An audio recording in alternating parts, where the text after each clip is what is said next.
Hey Arnold. I'm live.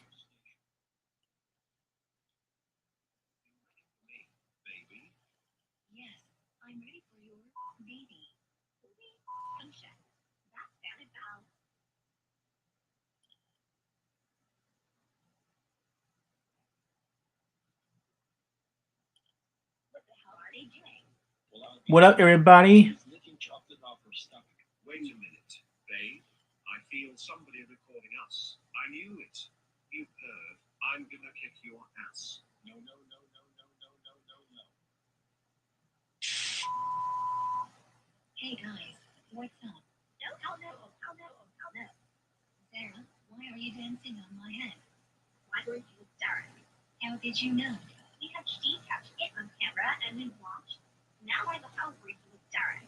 Alright, when we went on your personal vacation, Derek and I started talking, and we kinda bonded a little. Can you forgive me? Zara, nice to see you. Why are you so angry?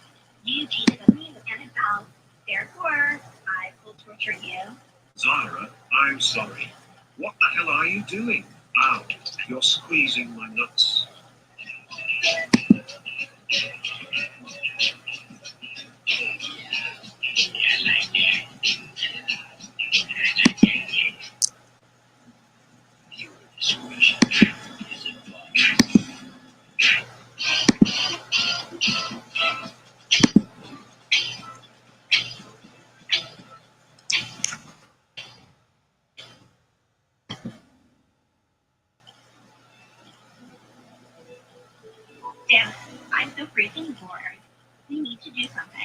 Alright, where do you want to go then?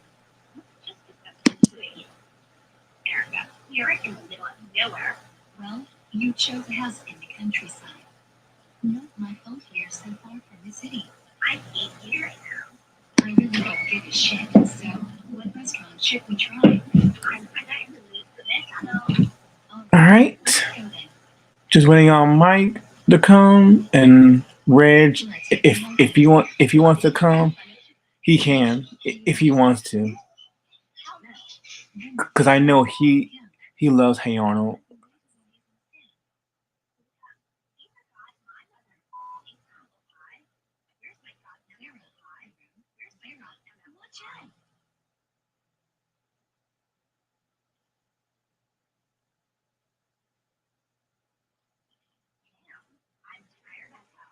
Well, if someone paid attention to the road instead of bitching about the freaking apple pie, we wouldn't have to run home.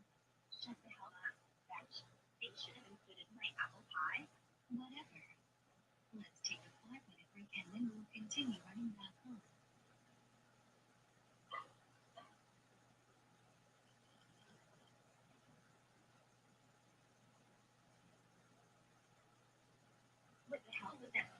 You know I hate marijuana. Yay, we're finally home.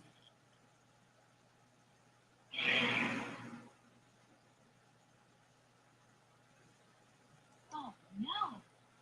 Somebody robbed our house. All I right. don't know. Let's start looking for clues.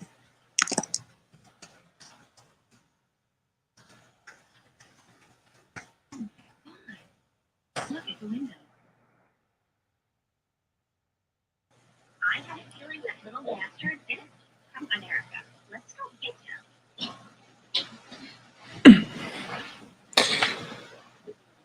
Sarah, why do you stop?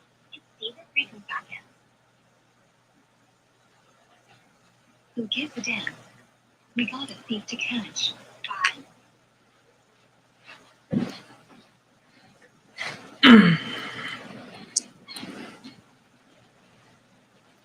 Yeah, I know. Try. Yeah, just try. Yeah, try grew up with the 80s Nickelodeon, which 80s Nickelodeon that's very good too. 80s Nickelodeon they have a lot of great shows. I was more 90s because I grew up in the 90s with shows like Tiny Toons, Animaniac. I mean, why I watch those shows on syndication? I'm talking about late 90s. You asked for it, bitch. Okay.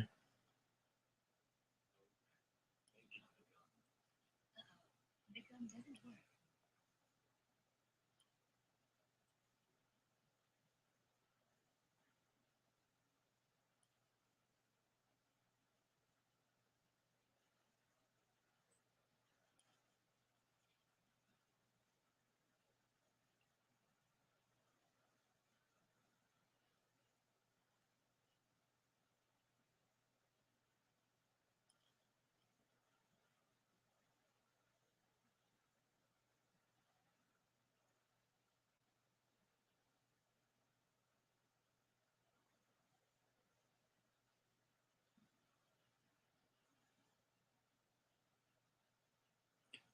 All right. So, Hey Arnold, of one of Nickelodeon's most iconic '90s cartoons.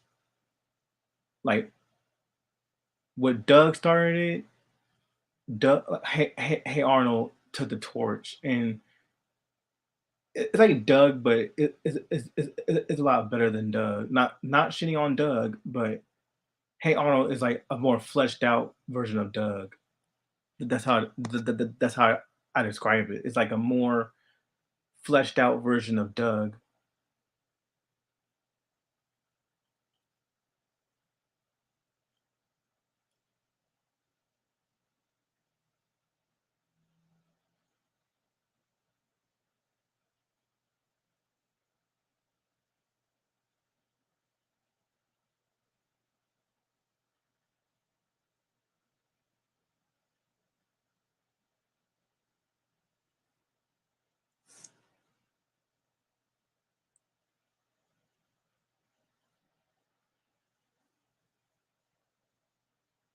I know Reg is busy too.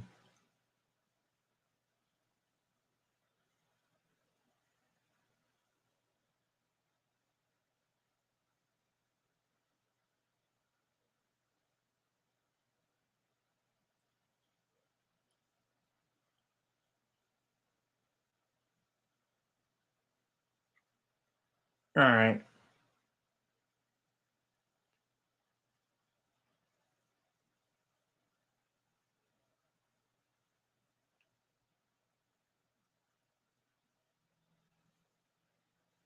Okay. So Mike's gonna watch me for a couple of minutes.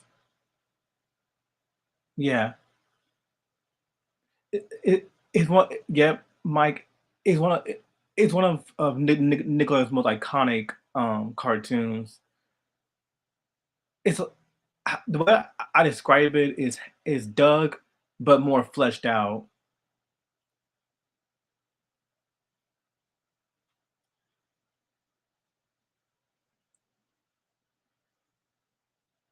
So let's get this review started, and let's get this review started. So hey YouTube, the the this is Ray Sean Butler, and today I'm going to review one of Nickelodeon's most iconic '90s cartoons, created by Craig Bartlett himself. The man is also known for creating Dinosaur Train, which aired on PBS Kids, and this cartoon is called Hey Arnold,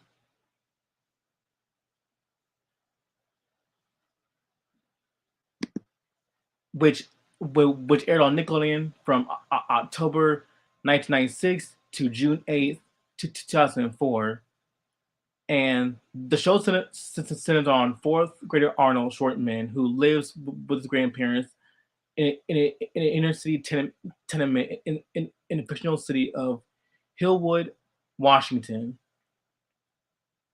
Each episode centers around his experience navigating urban life, and as well as dealing with problems that any kid of his age encounter, whether it be school or dealing with high school or dealing with crushes, typical um, topics that you would find in most kids' cartoons. But one thing I love about Hey Arnold is that it the show never insults the kids' intelligence, neither the adults. So and also he has one best friend named Gerald who is African American. He loves basketball and he's pretty much inspired by he was pretty much inspired his his character design is inspired by Kid and Play with the afro hair and and the fact that he has that hip hop, that cool kid um, look to him. Then he also has another best friend, or I should say, frenemy slash rival turned love interest named Helga, who who really loves Arnold. She really loves and cares for Arnold, but she pretends to not like him in order to hide her crush that she actually loves him. So those are the three main characters, and then you have other characters within the series. So Hey Arnold started out as a series of shorts created by Craig Bartlett, and Craig Bartlett's idea for the show is based on a minor character named Arnold, whom he created while working on Pee Wee's Playhouse.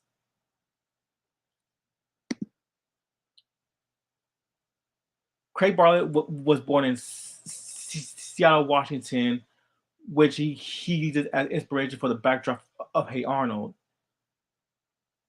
In 1987, Bartlett relocated to Los Angeles, where he joined a team developing claymation cutaways for the television program Pee Wee's Playhouse.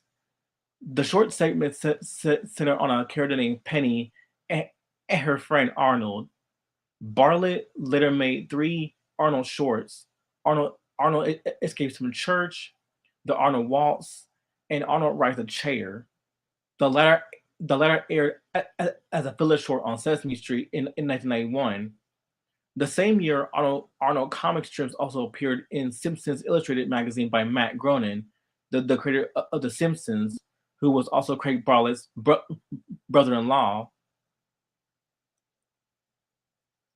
Bartlett later joined the staff for Rugrats, where he served as story editor for 3 years.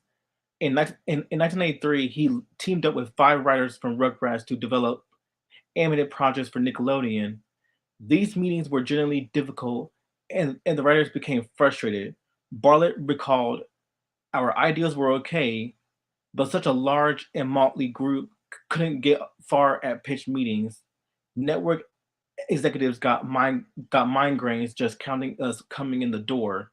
As a, as a last resort, Bartlett played the Penny tapes, intending to highlight the Penny character. However, the executives were more impressed by Arnold, despite his status as a minor character. After the meeting, the group began developing Arnold, creating his personality. Bartlett stated it, "We did a lot of talking about who Arnold is.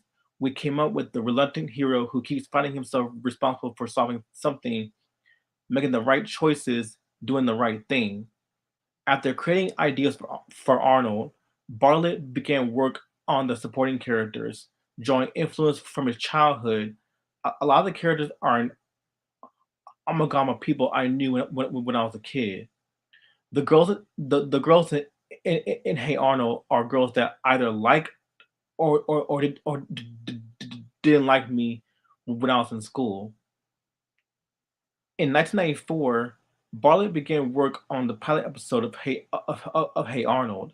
A year later, the network decided to begin work on the series. The 10-minute pilot episode titled Arnold was shown in theaters in July 10th, 1996, before Nickelodeon's first feature-length film is is adaptation of Harriet the Spy. Apart from the animation style, Nick's Arnold wears a sweater with his plaid shirt untucked, resembling a kilt. Only Arnold's cap remains unchanged from his original clay animation wardrobe. Fun fact: what makes another aspect of what makes Hey Arnold unique was that it was one of the first Nickelodeon cartoon series to feature kids voiced by actual children instead of adults. As a result of this, many of the boy characters, including Arnold himself, were recast at least once throughout the show's run due to the child's actors reaching puberty. One notable exception to this was Jamil Walker Smith, the voice of Gerald. After Smith's voice changed, auditions for a new actor were held, but the crew felt none of them were suitable replacements. As a result, Smith was kept on as the voice of Gerald, whose voice subsequently changed in universe with the episode Gerald's Tonsils. This would last until the Jungle Movie, which featured Benjamin Flores Jr. as the voice of Gerald instead. Production of Hey Arnold wrapped on December 7th, 2001. A dispute over a second then planned Hey Arnold movie, The Jungle Movie, resulted in Bartlett leaving Nickelodeon. The last season episodes were released over 4 years, beginning on March 4th, 2000. The series aired its final episode unannounced on June 8th, 2004. The Jungle Movie was eventually released as a television film on November 24th, 2007.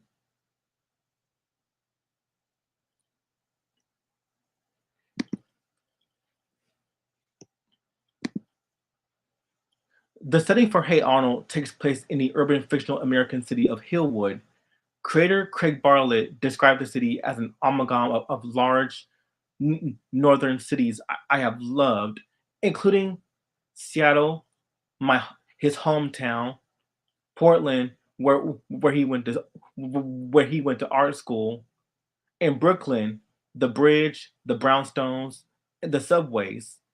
So Hillwood is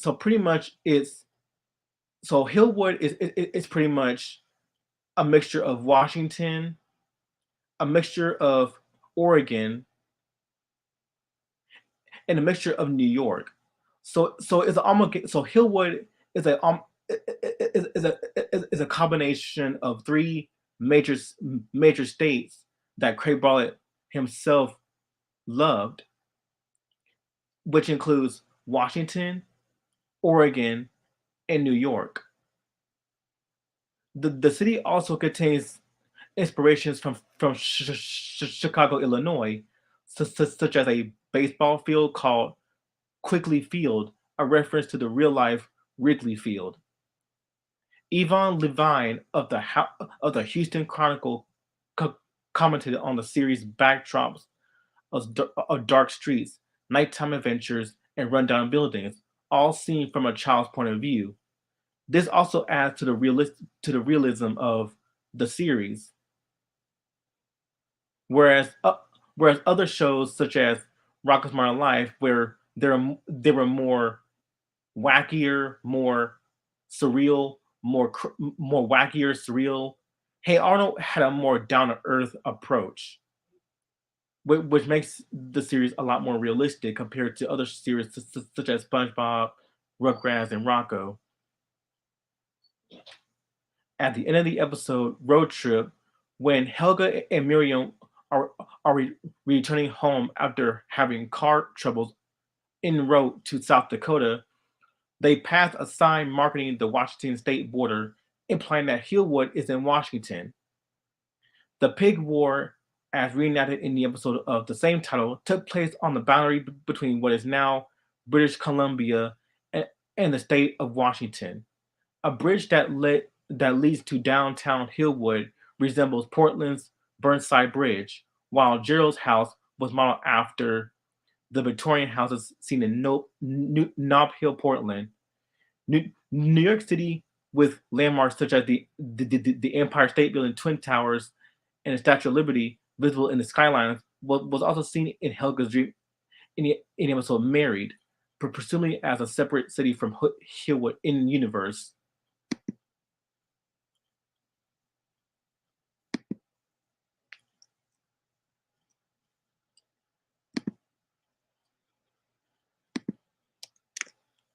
So speaking of characters, the cast in Hey Arnold are very colorful, imaginative, and they're very memorable.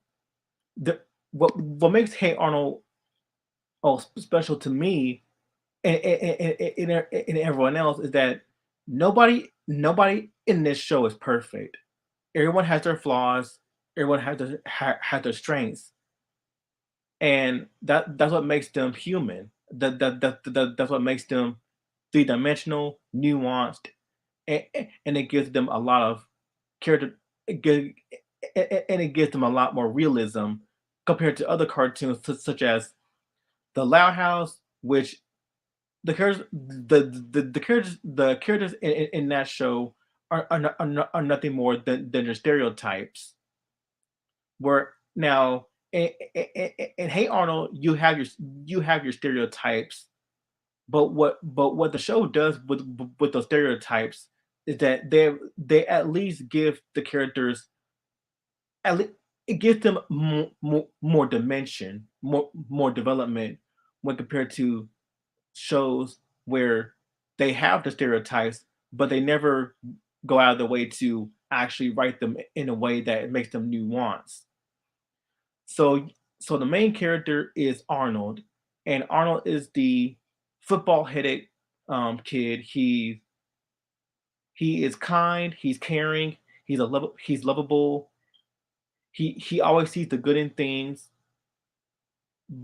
There are times where Arnold can be a there, there are times where Arnold's kind nature can get the best of him, particularly when he's dealing with characters such people like Helga or Sid or pretty much any character that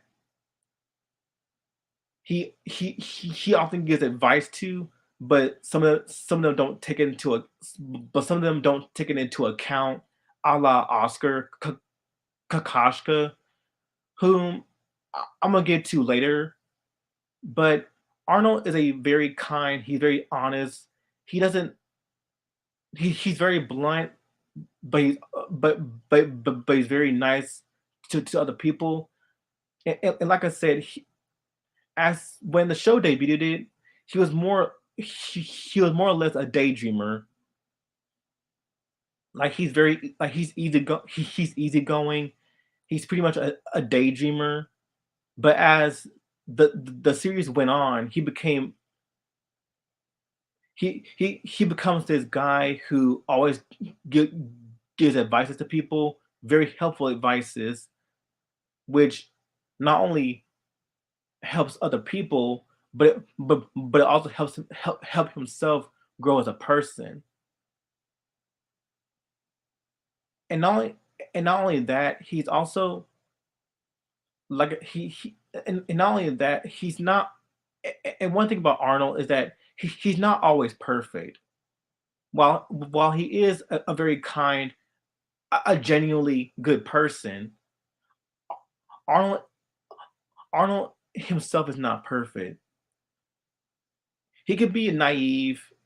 He can be gullible at times. He can be a little innocently insensitive at times. Which, but for me, that's what makes him likable. He's not always perfect. He he's a 9-year-old kid. He's navigating through life, trying to find himself, trying to discover who he is as a person. Because because normally when you have virtually good characters, or in this case, Mary Sue's, they often come off as too perfect. They have no flaws.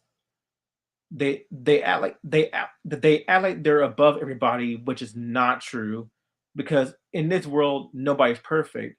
And Arnold, he subverts that trope. He subverts the Mary Sue trope, because even though he is a good person, a genuinely good person, he does have flaws to back them up, to show that he is human. he does make make mistakes. He's not always he's not always right about everything, and that's what makes him a very good character. Then you have his best friend Gerald, who it, then you have his best friend Gerald, who is the African American kid, and Gerald compared to Arnold, and Gerald just like Arnold, he's also very easygoing. He's laid back. He's very calm. He's also intelligent in in his own right, and he's also the class president of PS 118. Gerald is known for being very hip. Like Gerald, he's known for being the hipster. He's like the cool kid, very laid back, and even though he's a lot more, I should say he's a little less responsible than Arnold at times, because there are moments where Gerald's cockiness can get the better of him. His ego can his ego can get the better of him, particularly in episodes such as um King's Game, where or in episodes such as like King's Game, where he let like where he becomes the king, and Arnold tries to beat it. Like it's basically a card game. He he becomes so obsessed with the with the card games to the point where the other kids clear declare him as his king, as their king, and Arnold tries to beat him in order to to bring him down to reality. And Gerald, he loves basketball, so he loves sports. He loves basketball, but he also loves baseball. Like he's pretty much an everyday kid, similar to Arnold. He's just your everyday kid. You know, your typical kid. He's very cool, very laid back. He's like the hipster. He he loves hip hop music. He loves spending time with his best friends, and all in all, he's just your average kid. Like he's just he's just your simple African American kid who just goes about his day. He loves hanging out with his friends, and while he's not perfect, and he because there are moments where his ego can get the best of him, he never lets it ruin his friendships with Arnold or Helga or any other characters within the series. And speaking of other characters, we we get into the most iconic character in all of cartoons, and that is Helga, and that is the main female herself, Helga G. Bataki. Now, Helga G. Bataki. Now, this character is by far one of the reasons why Hey Arnold is such a great series is because of Helga.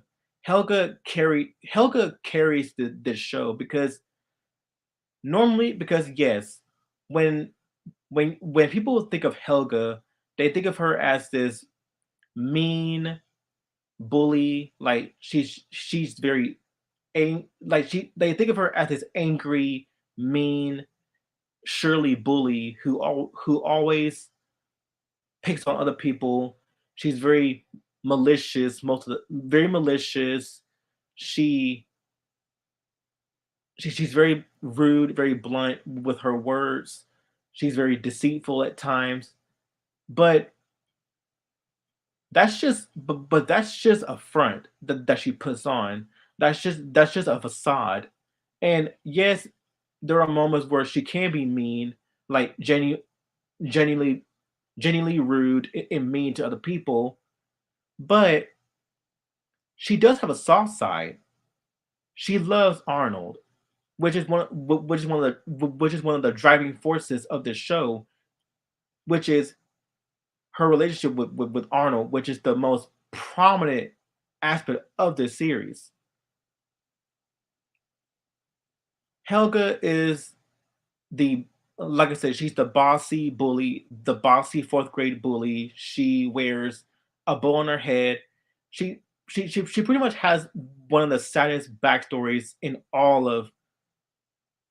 Nickelode in all of any Nickelodeon show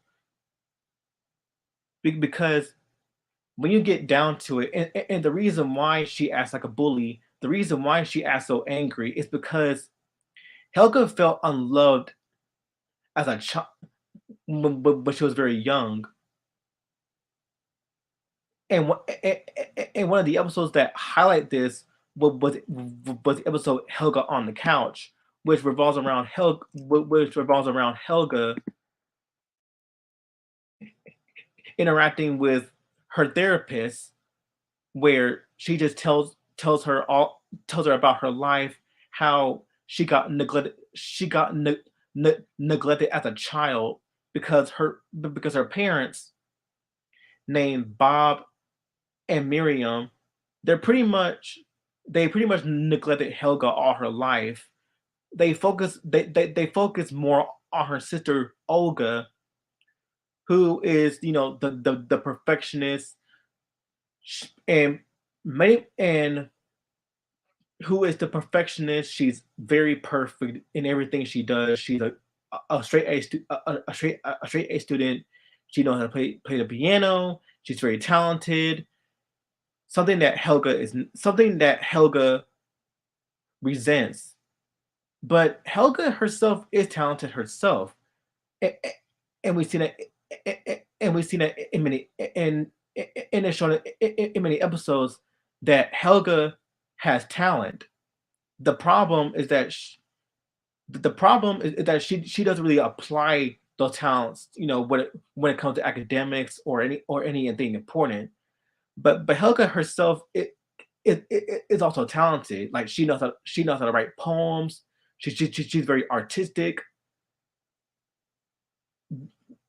but and she's also known to use very very sophisticated words that not even a 9-year old can can even comprehend or even use. So Helga is a very talented girl, but she gets overshadowed by her older sister because her parents pay attention to her more than they do with Helga because Helga is the unfavorite. But not only that, Helga feels like no one loves her until Arnold showed up, and Arnold right here, Arnold was the only one who showed her any kindness, any compassion. Like he's the only one that showed her kindness and admiration, sympathy, empathy, and compassion. And because of this, Helga starts to and because of this, Helga starts to fall in love with Arnold because Arnold was the only one that gave her love, that gave her that attention, that gave her that satisfaction, that sympathy, that empathy that she craves for. And when they were, and not only that, and when they're in preschool, oh, Helga got made fun of because of her crush on Arnold, and because of and and and, and adding to her neglectful home life and the fact that she got bullied when she was very young in preschool, That is where Helga became a bully, and that's one of the reasons why she keeps her love from Arnold a secret because she's afraid of being humiliated. She's afraid of being rejected by Arnold, which is one of the reasons why she always heckles and always teases him because she's afraid. She fears rejection. She fears of being alone. She fears of being bullied. So Helga is is by far one of the most complex characters in the show because she's more than just a bully. She's more than just this mean girl that that always bullies to get what she wants. She's a very lone she's a very tragic person, a very tragic character. That's what makes that's what makes her three dimensional. Is that she's not just this rude, deceitful young girl. She's a very lonely girl, a very tragic girl, and she is a good person underneath that rough exterior. Ear, and I'm not gonna spoil. And if y'all see the Jungle movie, I, I, I, I won't spoil it for you, but in that movie showed what a great what but but but but that movie showed how much of a good person Helga is. That movie showed how much of a genuinely good person Helga is. So Helga is by far, and that's what makes Helga a very iconic character because she's complex. She has other personalities that instead of being this one note bully character. Now we get into the other characters, the other kids. So the first character, so the first kid character that I want to start on is the character of Phoebe. Is Phoebe, who is the love interest of Gerald Johansson. Now Phoebe Heyerdahl, she's the she's the Asian American young girl. She's one of the smartest characters in the show, and she's pretty much the brainy. She's pretty much the brainy Smurf of the Hey Arnold of Hey Arnold. Like she's one of the smartest characters in the show. She's very intelligent. She's very talented. She's quiet. She's shy, but she's and she can be a bit of a pushover at times. But she's not. But she's also a very sweet girl, a very sweet and very kind girl. Yet, but one thing about this show that I love is that, like I said, nobody's perfect in the show, and Phoebe herself is not perfect. Phoebe makes mistakes. Phoebe is also known, and because of her being a very intelligent person, she has many. She also faces a lot of insecurities of being the smart one. For example, in Phoebe cheats, Phoebe cheated it in a poem where she copied one of the poems, and her conscience got the better of her, and confessed to she confessed to cheating to cheating just to win the award, just win an award. Then there are episodes such as Hall Monitor, where she became a hall monitor, and that that job, and when she became hall monitor, she becomes very bossy, very rude. She becomes like a drill sergeant. She turns into a drill sergeant, and that got and that got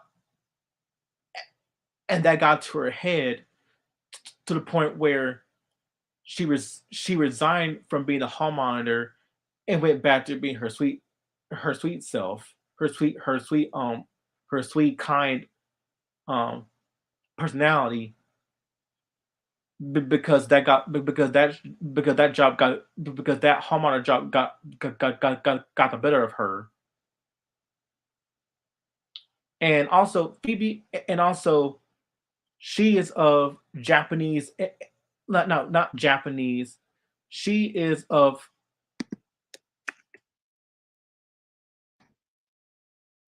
Asian and American. She is of Asian. She and Phoebe. She is of Asian. So Phoebe, she is of Asian and American. Because she is of Asian. Yeah, she's half Japanese, half European on her father's side, and her mother's side is European American, and she hails from Kentucky, whereas her father is both half is half Japanese and half European. And because of and like I said, she's the smartest of all. She's the most ac- academically inclined of her peers, which she tried the hardest to be that way. And another aspect is her crush on Gerald, and which has been teased throughout the show that she and Gerald have a thing for one another, and also and like I said for the Joker movie, I'm not gonna spoil it for you, but if you want to see the relationship grow, watch the Joker movie. Watch the Joker movie, and you will see that the relationship it grew as time goes by. Now we get into Harold. Now we get into another character called Harold, and Harold he is pretty much like the school bully, similar to Helga. He's pretty much the school bully, the school bully. He's technically I say, and he's technically like the oldest of he's 13 years old, so he's older than the other kids, and it's implied that he got held back a year because he's not he's not the smartest. uh, he's not very bright when it comes to academics. So Harold he's like the bully, the typical school bully, but he's also he does have a soft side underneath that bullying exterior, because there are episodes where Harold there are episodes where it shows that Harold is not always a bully. He's not always this rude, obnoxious kid that people paint him out as. There are episodes where where he has insecurities. He has um self-loathing issues, such as the episode where Harold gained weight, and and so much and a lot of people made fun of him for it because he gained weight. With the exception of with the exception of Arnold, who helped him lose weight, and a lot of and his friends began to accept him, began to respect him more as a person. And even though even though he's portrayed as the school bully during the first season, he became more he became more bleh, he became more of a companion to Arnold and the other kids later on, and and and his antagonistic role increasingly shifted over to Wolfgang, who is like the typical bully. And despite his frequent bullying and intimidation of other students, Harold's bullying never involves stealing lunch money, and he's often revealed to be rather cowardly, and, and he usually cries for his mother when he gets scared or upset. He's sometimes referred to by the derisive name Fat Boy, usually by Helga, because he's overweight. And there are and like I said, there was one episode where it centers around his insecurities about his weight issues, and the way they and the way and the way and how they tackle it is very honest and very true, because there are kids out there are kids or kids, teenagers and adults who do suffer from weight issues or suffer from anorexia and bulimia nervosa. So that episode pretty much spoke out to people who have insecurities with their weight, or issues that relate to weight loss, or anorexia, or or bulimia nervosa. And but he does have a soft side, and and and, and his best friends are Sid and Stinky. And Harold and like I s and Harold, he's very funny to watch. He's very funny because every time he's scared, he'll always cry to his mom like, "Help me, mommy!" Like, "I want my mommy!" Like that, like that. Like, it shows you that he's pretty much a coward when he's facing other people who are much more tougher than he is. And also, he's Jewish. He's Jewish American, so there are episodes where so he's Jewish American, and a- he studies bar mitzvah in a synagogue, which many Jewish people still study. Like they study like Torah, like they study the Torah, the, they have bar mitzvah, all that stuff. So yeah, that's Harold. Then we get to Stinky. Now, Stinky, he's the southern boy. He- Now, Stinky, he's the southern boy. He's very tall. He's one of the tallest kids in Arnold's friend group. He's from Arkansas, and he has a southern accent, and so pretty much he's like that country kid who and he's that country kid, and compared to Harold and Sid, he's the more he's the more mild mannered. He's the more mild mannered. Now there are episodes where he can be unlikable. Cough cough. Arnold portrays Iggy, but all in all, he's pretty much like the mild mannered kid. He has a southern accent. Like saying, hey y'all, I love lemon pudding. Oh, I love lemon pudding." Like that, gee whiz, gee whiz, Arnold. Um, I I just love lemon pudding. Like that. That's his accent. Like that southern country accent. And his friendship with Harold had him originally portrayed in the first season as a bully who wore spiked wristbands and a sidekick, and he was pretty much like the sidekick of Harold, like Sid.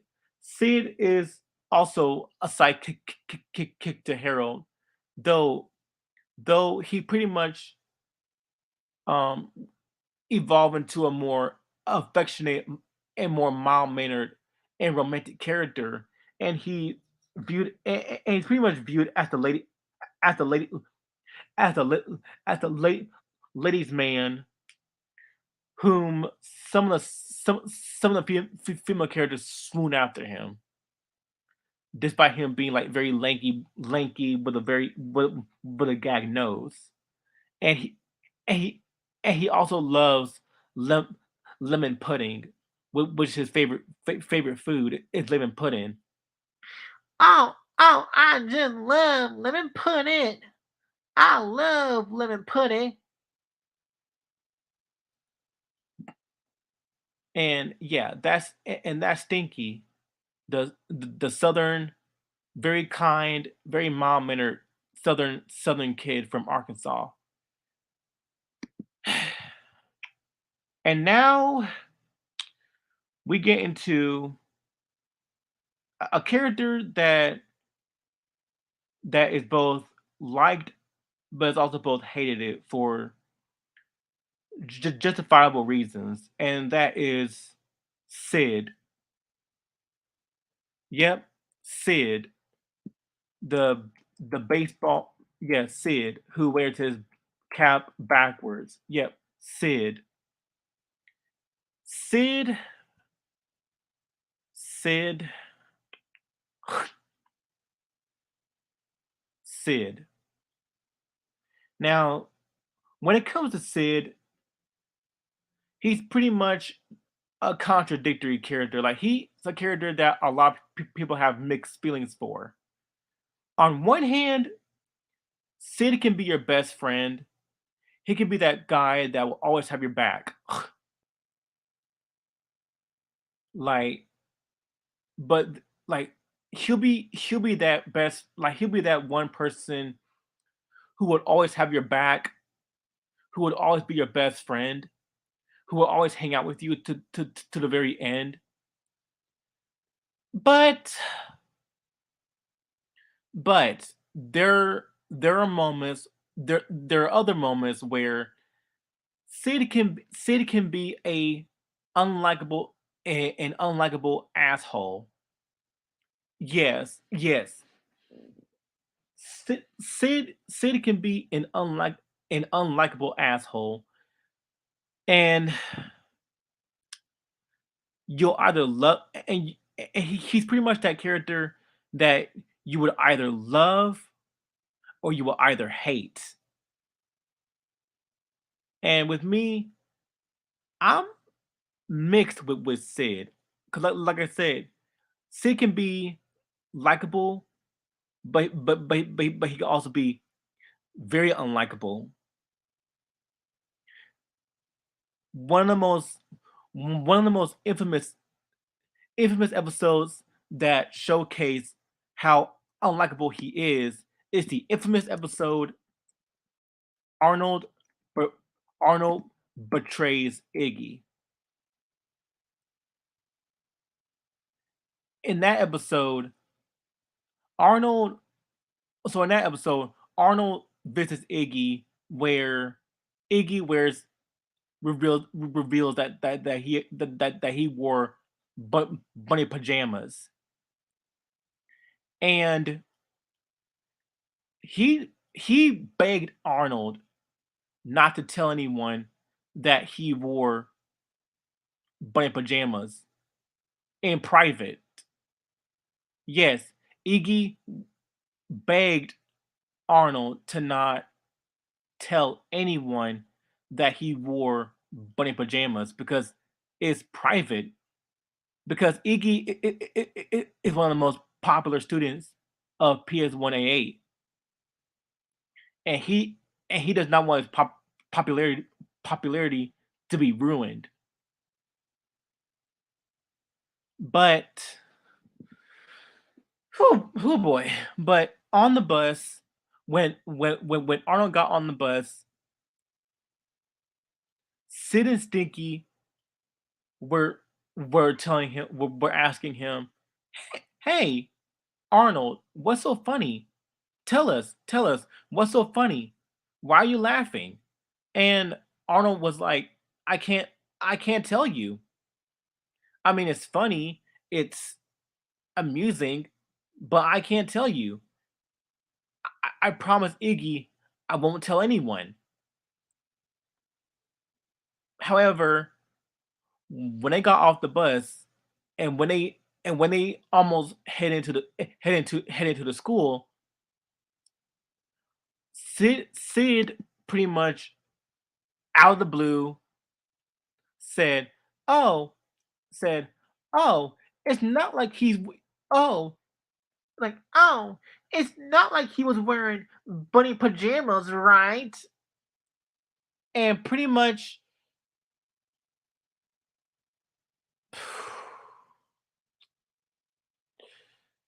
Iggy got mad at Arnold, even though Arnold was not in the wrong.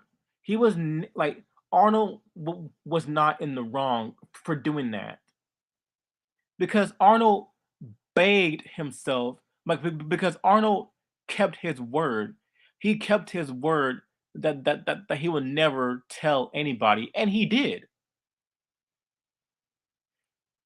But Sid and Stinky figured it out of the blue, and that episode showed how not just unlikable Iggy is, even though Iggy was unlikable, he was unlikable because he blamed Arnold for that incident where Sid spilled where both Sid and Stinky spilled the beans that he wore bunny pajamas to school, and everybody, and I mean everybody, knew about it and made fun of him. So Iggy so pretty much Iggy acted like a total bitch to Arnold because because Iggy blamed him.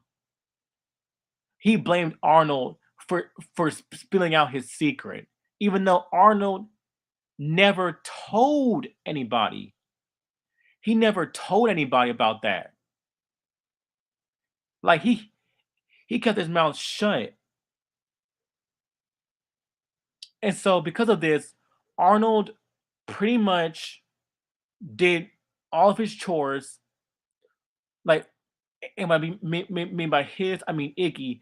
So Arnold did so in order for Iggy to forgive Arnold, he made Arnold do his chores, all of his chores. I mean, sorry, all of his chores, just to just so that he can forgive Arnold, so that he can so that Arnold can accept his forgiveness. Which look, Arnold, you're better off without Iggy because Iggy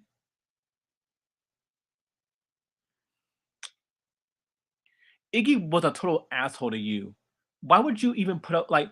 Why would you even put up with a person who who did you dirty, who treats you wrong because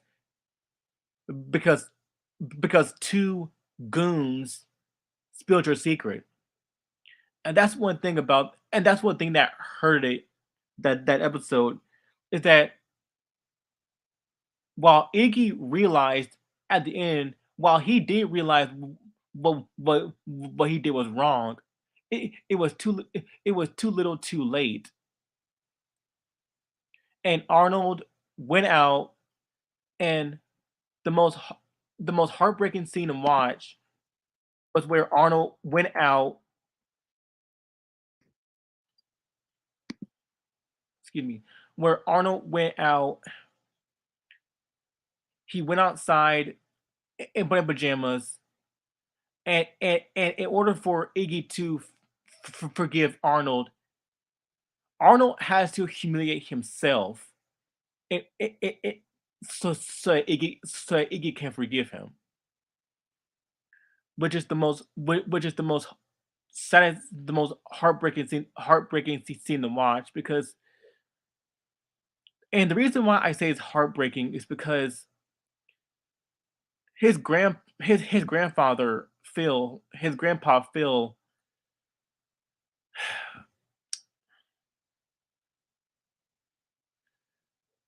his grandpa Phil videotaped like it's implied that he videotaped his own grandson being humiliated. It's implied that he videotaped his own grandson, the one that he took, the one that he cherished all his life, and you're willing to videotape your own grandson like that is your grandson. Like, why would you even do that? And not only that, you have Helga laugh laughing at him. You even got Curly, fuck Curly, but Helga, you got Helga laughing at him, which is very which is very out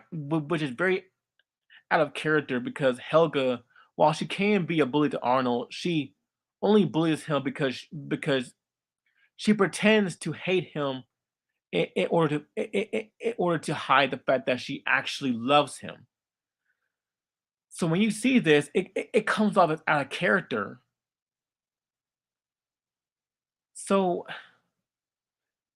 pretty much everybody, even nicer characters like Phoebe, even nicer characters like Eugene, laughed at him, which makes it out of character. However, there are exceptions. Like there are exceptions. At least Gerald was not in it. Gerald wasn't. Gerald did not show up. Neither did Olga. Neither did um Trisha. Not even his grandma. So there are exceptions. But the problem with this episode is the fact that while Iggy understood, while Iggy, even though it was too little, too late, Iggy understood that that he went too far. But what hurt this episode was the fact that Sid and Sticky, while they did realize what they did was wrong, they never faced no consequences for their actions, which makes it hard to watch. So yeah, that was where Sid and Sticky were at their worst. That was Sid at that episode was both Sid and Sticky at their worst. But pretty much this, but Sid, this is pretty much but Sid, just Sid. Did this was that episode was Sid at his worst.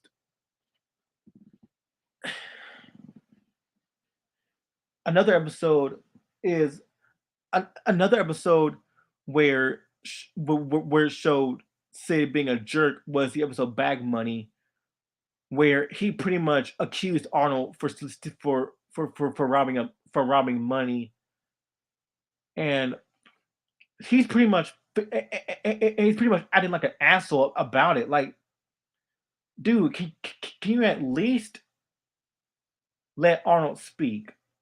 And not only that, he also tried to get Gerald to not believe Arnold, which is asshole. But that's asshole like behavior. Why would you do that? But yeah, so Sid is pretty much a mess. He's pretty much a mess. Like he always wants the easy way out, and also another aspect is that he's very paranoid. He's very paranoid, which and because of and because of his paranoia, he ends up in ridiculous situations such as becoming severely misophobic, which misophobic means he's so pretty much he's a germaphobe. He's pretty much a germaphobe, and he also believes in various superstitions such as Sticky being a vampire, or or the fact that he murdered his principal by carving his face on a soap. So yeah, pretty much Sid, like, he's not a horrible person. He's far from being a terrible person. It's just the fact that he's a good person, but Sid can be overtly paranoid. He's also a mess, but he's also a contradictory character. Like, because he can go from being your best friend, and also go from being like this pretty much this asshole character, like pretty much an asshole to his best friends. So yeah, that's Sid. Nan, and then we get into stop, and then we get into Rhonda, to Miss Rhonda Lloyd, who is the rich girl. Like, so Rhonda doesn't need no introduction. She's pretty much the rich girl, the snooty alpha bitch of the group. Like, she's very fashion she's very fashionable. She's a very fashionable character. She's also very dramatic. Like, cause whenever something happens to Rhonda, she always wants to make it a big deal. Like, it's like it's the end of the freaking like it's the end of the freaking world for her. But she does have her kinder moments, and she's not always a jerk. And she's not always a jerk to her friends. She can be very lovable. She can be very kind. She can be very generous. And Rhonda is also very funny. She's like I said, she's very funny because she's very dramatic. She's a very dramatic character. And when something doesn't go her way, or when something bad happens, she throws a fit about it, and it's very hilarious to see that. And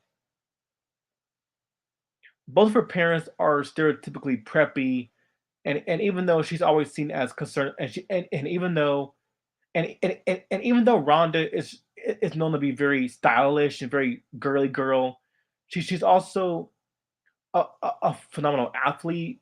She practiced numerous contact sports like baseball and football, not caring if she ruins her clothes or accessories. She started out as a bad character throughout season one, but as the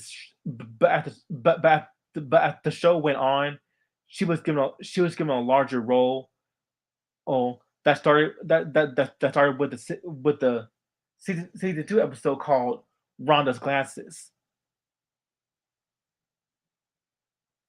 So yeah, that's pretty much Rhonda in a nutshell. Like, nothing really groundbreaking about her. She's just that typical rich, pompous, wealthy girl, but she does have a heart of gold. Then you get into Eugene. Now, Eugene. He's the jinx he's the jinx of the group, but he's very optimistic. He's very kind. He's very lovable, very kind. But he's also the jinx of the group. He's the stereotypical jinx, because whenever something bad happens to him, he always he always says, "Oh, I'm okay. Oh, I'm okay." Like, whoa, whoa, watch out! Like, oh, psh, oh, I'm okay. Like that. So pretty much, he's the jinx of the group, and he always gets himself into trouble because he's the jinx. He always gets himself in trouble, but he's also very like so but he's also very likable. He's very optimistic. He doesn't always he doesn't let that he doesn't let his he doesn't let his clumsiness get the better of him, and that's what makes him such a likable character, is that he never lets his clumsiness or anything get in the way of him like being very bright and optimistic. So yeah, that's you. So that's Eugene, the Jinx of the group.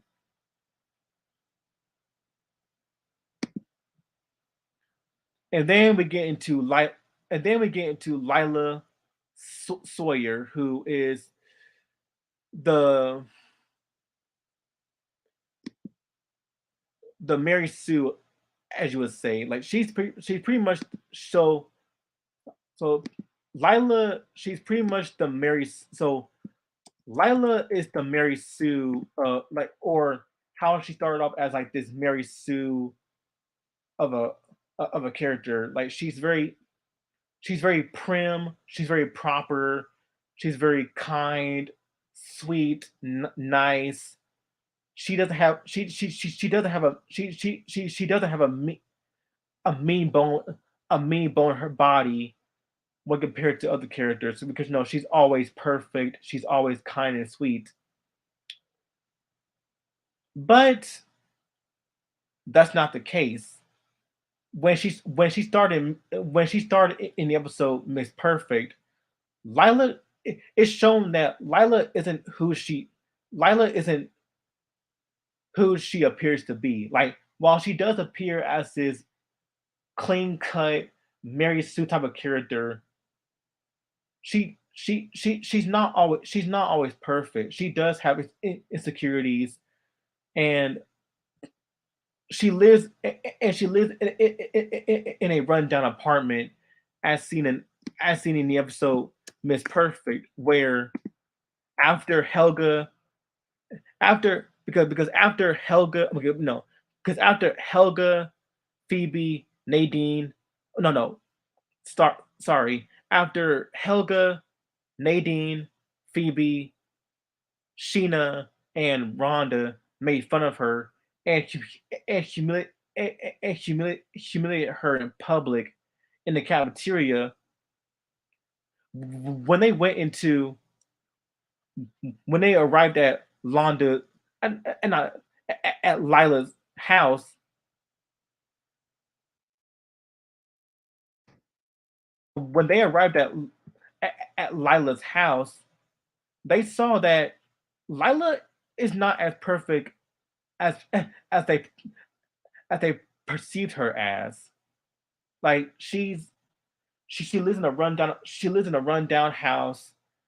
Her father tries to provide for her, and when he lost his job, those spoiler alert, he got it back. But when Helga, Phoebe, Rhonda, Nadine, and Sheena found out that she's not as perfect as they thought she was, they felt so much remorse about it. They felt so much remorse for humiliating her, and Helga got and Helga had a mental breakdown where she felt so oh hurt by what she done to Lila, to the point where all five of them went into Lila's house, and they apologized for the way they treated her. and they let all that jealousy and that envy get the better of them. So it shows you that even though Lila is seen as this Mary Sue character, and she does get a lot of hate, and because of that, she does get a lot of hate within the fandom of the show because the fandom just sees her as this Mary Sue character who can't do no wrong. But it's shown that she's not as perfect as people make her out to be. She does have flaws. She does have insecurities, and that's what makes her a pretty interesting character. And that's what makes Hey Arnold so great. Is because they showed you the stereo like while the characters have are stereotypical, the show also makes the show fleshes them out to the point where the characters feel real. They feel nuanced. They're not just stock characters, and that's what makes Hey Arnold so memorable.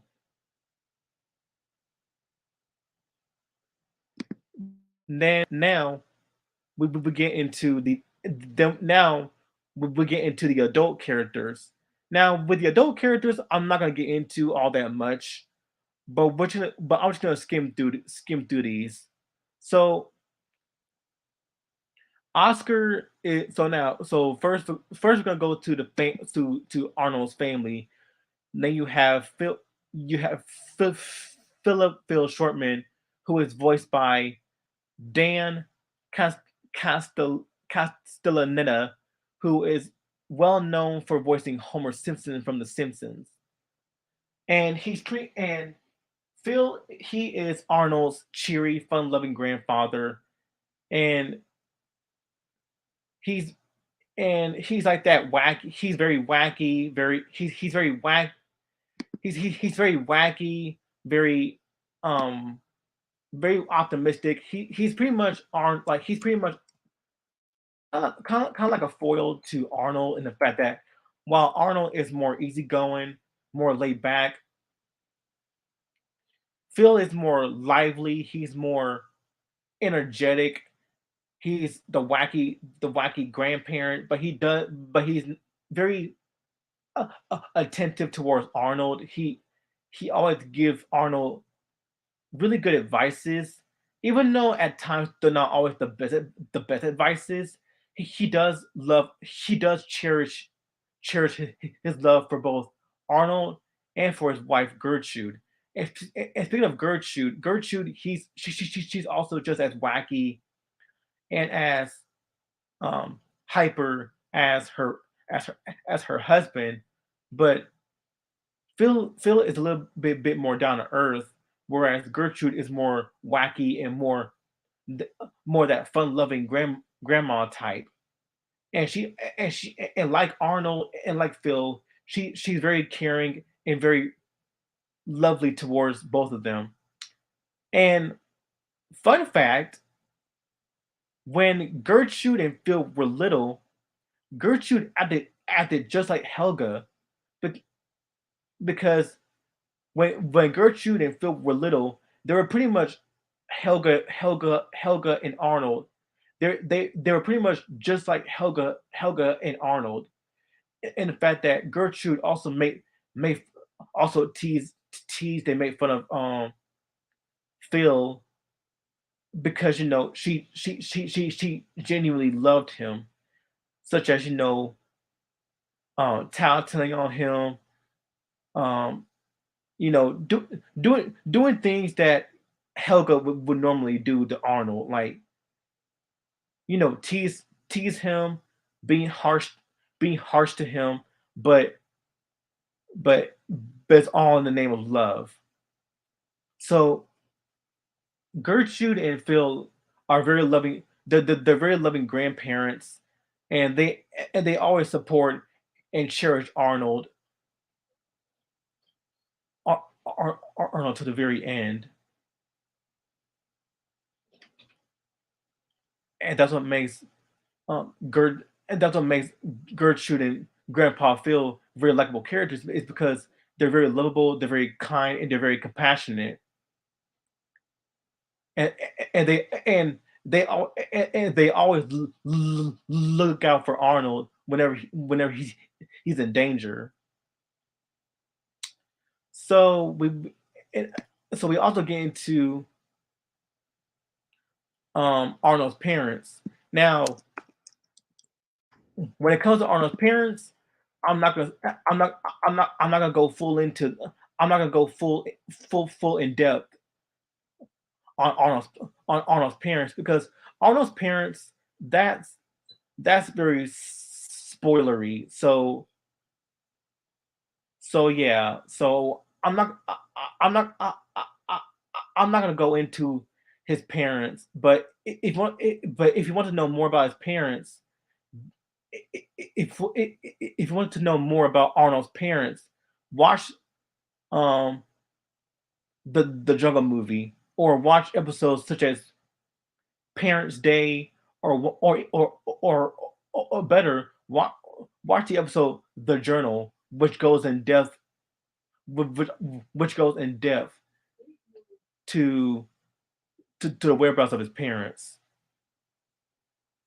So yeah, so I'm not gonna go into Arnold's parents, but I'll say that they're very loving and they're very kind. They're very loving and they're very good parents to Arnold, as showcased in in many episodes. Now we're gonna go into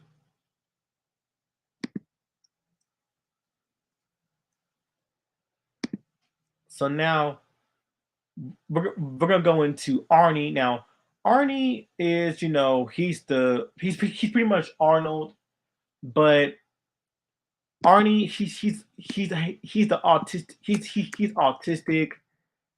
He's autistic. So this is Arnie. So Arnie he's like the autistic. He's very deadpan, very stoic. So nothing really groundbreaking about Arnie. He's just your typical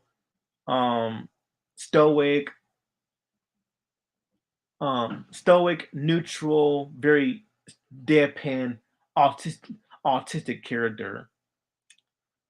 So nothing really groundbreaking about him.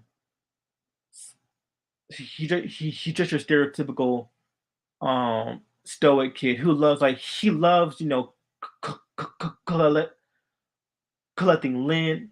He loves reading ingredients off of products, and he loves plain flavored gum. So yeah, nothing too groundbreaking about him. Then we get then you have Mitzi, who is um grand who is Arnold's paternal grand aunt, Miles' paternal aunt, Stella's aunt-in-law, Gertrude's sister-in-law, and Phil's twin sister, and also a childhood rival. And pretty much they never get along well. So yeah, they're pretty much childhood rivals. So yeah, nothing really. So yeah, nothing really groundbreaking about Mitzi. She just that she just Phil's twin sister whom he has a rivalry for. But now we get into um Arnold's. But now we get into Helga's family. Helga's family. Now I mentioned before that Helga's family is not perfect. They're very dysfunctional, and Bob and it's shown through the relationship between Bob and Miriam. Bob, he's the loud, obnoxious. He's very mean, very loud, very crude, and very vulgar. And he basically just that overbearing. Like he's just that very embarrassing parent. He's very embarrassing towards Helga. He he's just a very rude person. And but underneath that, he does care for Helga in his own subtle ways. Like he Bob has extremely high expectations for Helga, and he frequently compares her to her old sister Olga, which Helga hates with a passion. Like she hates being compared to Olga. And speaking of Olga, we're gonna get to her in a minute. But Olga, but Olga is always seen as the perfect one, whereas Helga is seen as the unfavored. And Bob also frequently calls Helga by Olga's name by mistake, and is often neglectful to her. Bob has difficulty showing his emotions for Helga, since she and he always come into conflict with each other, and he often mistakenly calls Arnold Alfred. And in the most infamous moment, he also called Arnold orphan. He also called Arnold orphan boy, which wow, pretty much a dick. He's pretty much a dick. So in the Jungle movie, he still sells beep. So yeah, he's a beeper. So he's a beeper salesman who owns a beeper store. And beepers, they're just wireless tele, telecommunication devices. So yeah, beepers. And so in the Jungle movie, he still sells beepers, despite Helga pointing out that nobody uses beepers anymore due to cell phones, and it's implied that his business isn't as successful as it used to be.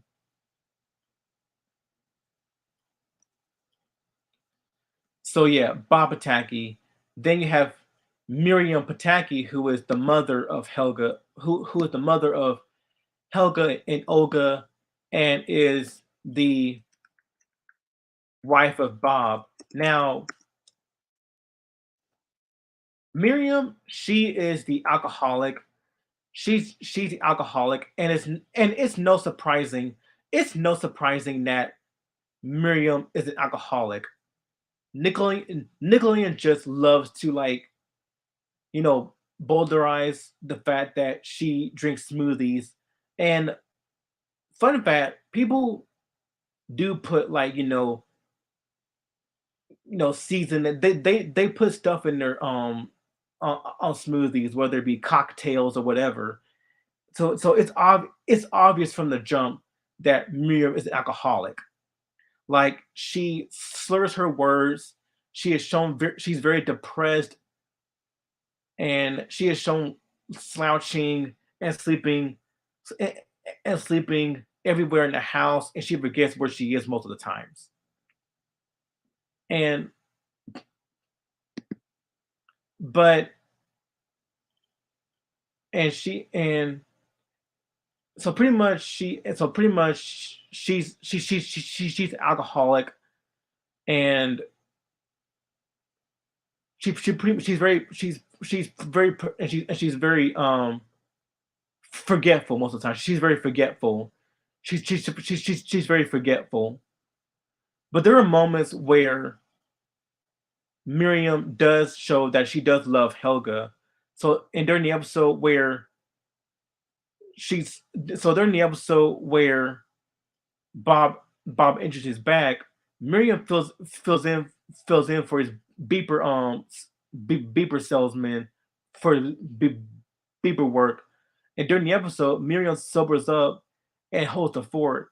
Miriam also becomes more attentive towards Helga until she becomes a workaholic and realizes that she is ignoring Helga. Then she quits and makes Bob return to work. However, her sobriety doesn't last long because in episodes following this one, she's back to drinking smoothies. Miriam and also Miriam was a champion bull rider before marrying Bob, and she used to being an Olympics class swimmer. And she reveals in the episode Olga gets engaged that she regrets marrying Bob, which resulted in throwing her life away and presumably resulting in her insecurity. So yeah, yeah, she regrets marrying Bob. She regrets marrying Bob to show that. while she does, so the fact that so yeah, so yeah, so even though people see her, so even though people may seem that she loves Bob, it's implied that it's very obvious the fact that she actually resents and hates Bob because she regret marrying him, and and that caused her to throw her life away and indulge into her insecurities. So yeah, that's Miriam, and then you have Olga, who is Helga's intelligent, outgoing, beautiful older sister, and she attends Willington College, which is inspired, which is obviously inspired by a real life college known as Bennington College, which which which is located in Vermont.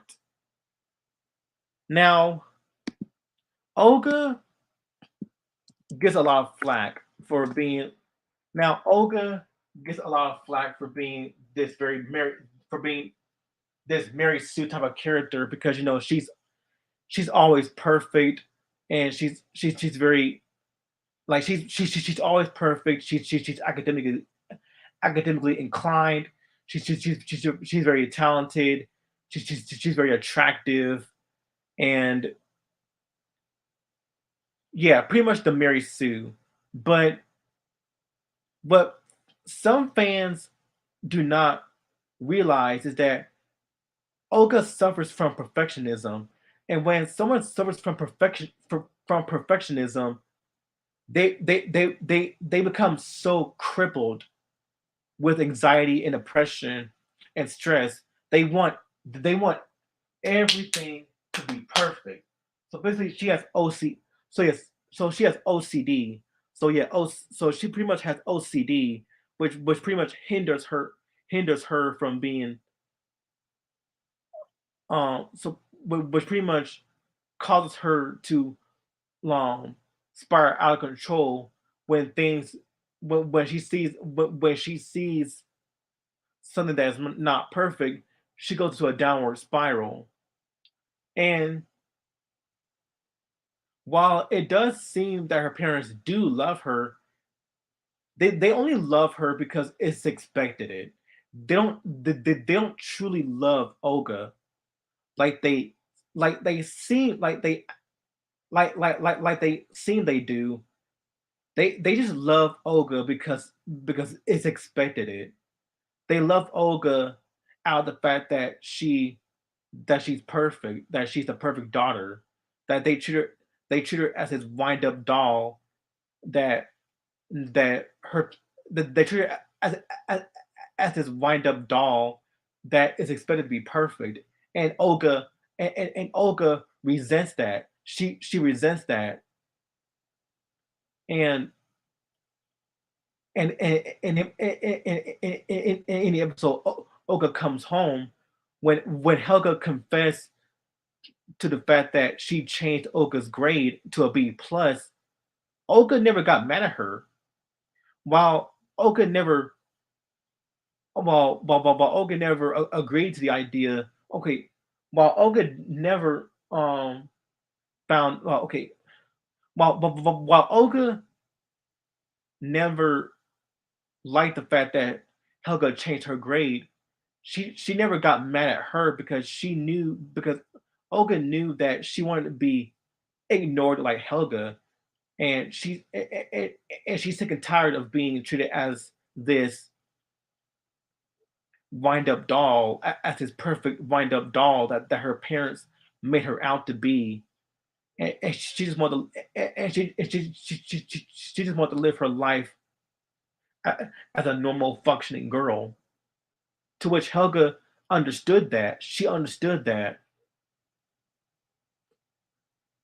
So it's showing you that even though Helga may resent Olga, she doesn't outright hate her. It's just the jealousy. It's just Helga feels very jealous and feels unloved because her parents always favored Olga, but Olga never showed no malice towards Helga, and she understood why Helga did what she did because Olga felt because Olga felt her pain. She felt the pain of being ignored, of being neglected. So yeah, it's a so yeah, so it's a very so it's a very sad thing to sad thing to experience as a child, where your parents expect you to be perfect, where your parents loved you because it's expected it, and it's not from the heart. It's not from the heart, and that's what makes it heartbreaking. So yeah, Olga is so yeah for me. Olga gets over hated it because people see her as this Mary Sue character, but in all honesty, she's actually a nuanced character because because there's more to her than meets the eye. Like she's not always perfect. She wants to be treated as a normal functioning human being, and that's what makes it sad for her to even enjoy her accomplishments. So for the adult care, sorry. For the adult characters, I'm not I, I'm not gonna get in. I'm not gonna get in. I'm not gonna get into all of them because that'll take all day. So I'm just gonna go. So I'm just gonna I'm just gonna skim through the more important characters. Starting with Oscar Kokoschka and his wife Susie. So Oscar Kokoschka and Susie, they're pretty much like the dysfunctional. They're the like dysfunctional couples who always fight, always argue, who never goes to therapy, who never goes to therapy and get their their problems solved because that's the way because that's how they deal with their life is they just argue and argue and argue, always bicker and fight, and and in the next they're just they act caring and kind, and they just go back to being they just go back to being that very argument bleh, argumentative argumentative couple, because you have Oscar who is like the lazy bum who can't even get out the house. He can't hold a job of his own.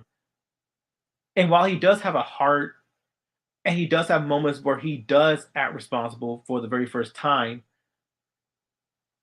he never seems to apply like he doesn't apply himself to actually be responsible. Like be be responsible. Whereas Susie, she's the she's the kind, like she's very warm. She's attentive. She's the more responsible one, and she always puts up with Oscar's crap for like all of her life. And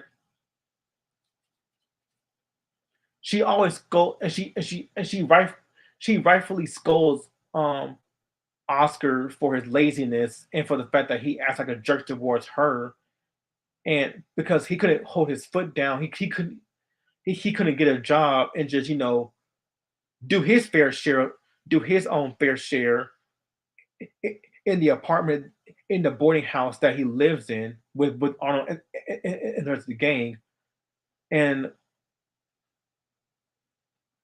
pretty much she puts up with she puts up with all the crap that he gives her. So pretty much they're like so pretty much Oscar and Susie, they're pretty much that argument argumentative couples where they would fight, bicker, and argue 1 minute, and they seem to hate each other's guts for 1 minute, and then 1 minute they act all affectionate and caring. and then you got Ernie, and then you got Ernie, who is like who is the short tempered, who is the short tempered. He's very short tempered, very short, very short for his age, and he's a and he's pretty much and he works as a demo, demolitionist who and, and, he has a Napoleon complex, so he's very short. He's a very short person, and because of this, whenever someone mentions his short height, he becomes very hot headed, and like I said, but he does have a heart. He does have a heart underneath that short tempered exterior, and he did marry, and in the episode Ernie in Love, he develops a crush and starts dating a plus size model named Lola. Pretty much he's the short tempered demolitionist with a heart of gold. Now, Mr. Huynh, now Mr. Huynh, he's the Vietnam, he's the Vietnam, um, he's a Vietnam man who came, let's scratch that. He's a Vietnamese man who came from Vietnam. And he works in a Mexican restaurant, and he has a Vietnamese accent when speaking, and he's very talented at singing country music, with the singing voice being being with his singing voice being provided by country singer Randy Travis, and he can also play the cello, the guitar, and the trumpet very well. And in, in one episode called Arnold's Christmas, and I'm not gonna spoil it, and I'm not gonna and I'm not gonna go into full details about his his backstory, but I will say that his backstory is very heartbreaking as well, and it's from the episode Arnold's Christmas, where Arnold's Christmas, and I'm not going and I'm not going to go into full detail about his backstory because that's a spoiler for anyone who has not seen the show. So if you guys want to know more about his backstory, watch Arnold's Christmas. Watch Arnold's Christmas because that's a very heartbreaking episode about his life and about his life when he was in the Vietnam War.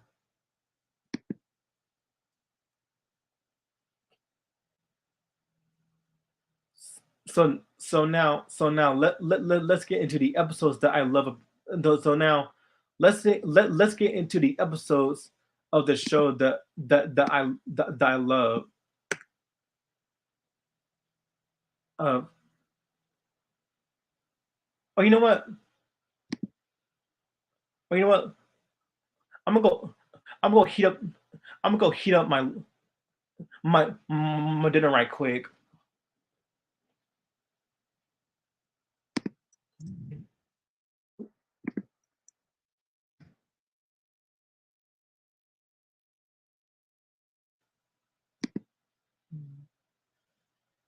There we go.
Okay, I'm back.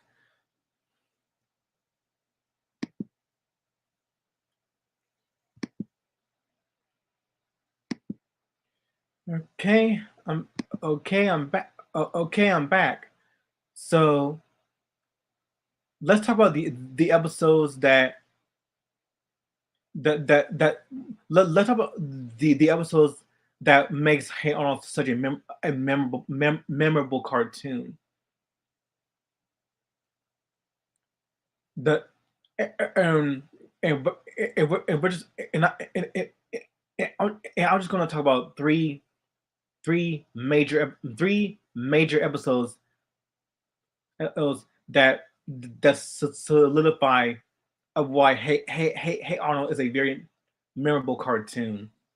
So the very first episode that that comes to mind is the episode Pigeon Man, and that's where Arnold meets a guy named Pigeon Man who lives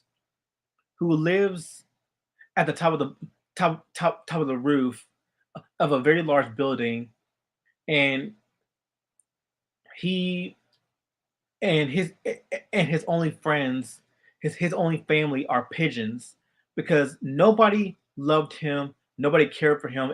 Everybody saw him as this weirdo who loves birds.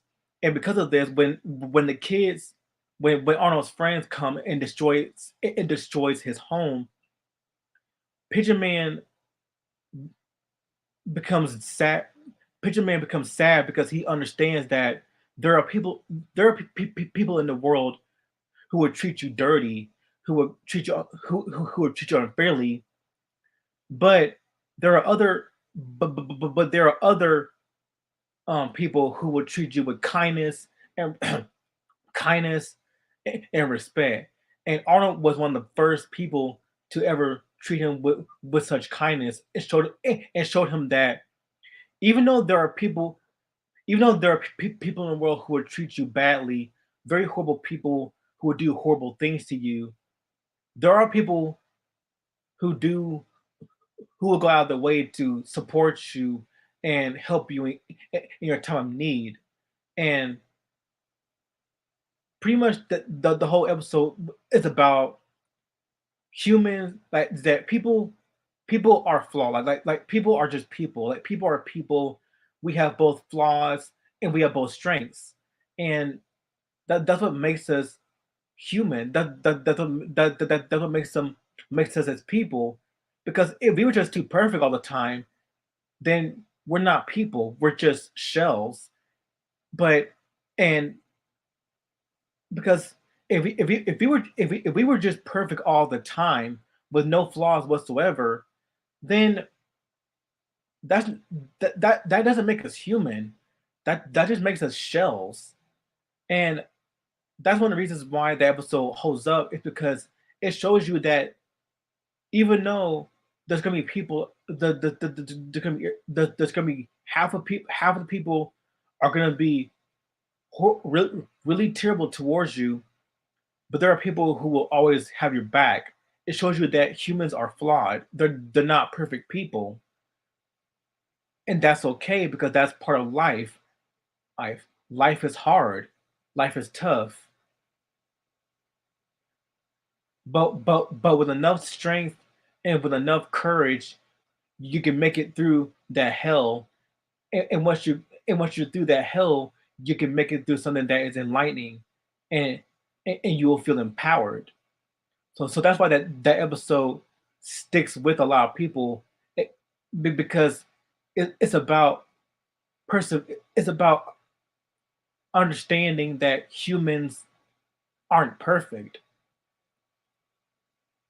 and that humans makes humans make mistakes. People make mistakes, and that's what makes us and that's what makes humanity more nuanced.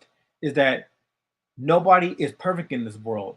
There's gonna be people who would do horrible things, and even good people, even good people have their own issues to deal with.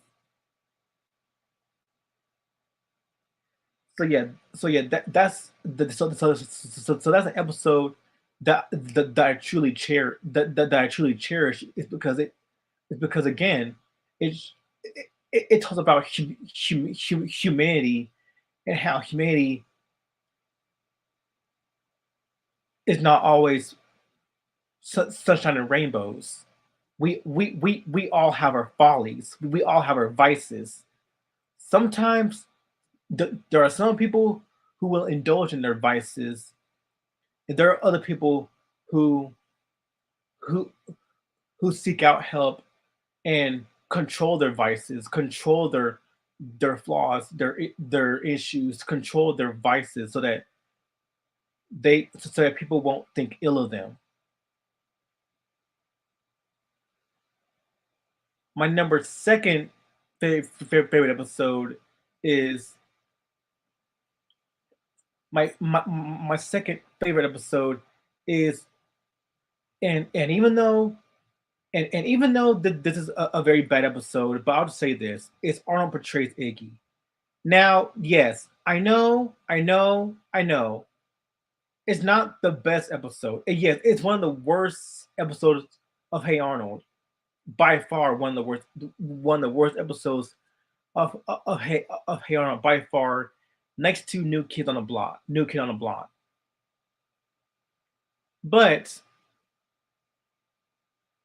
and despite the heartbreaking ending of Arnold going out of his house and humiliating him and and him and embarrassing himself in, in front of everybody on national television, just just so that Iggy can forgive him.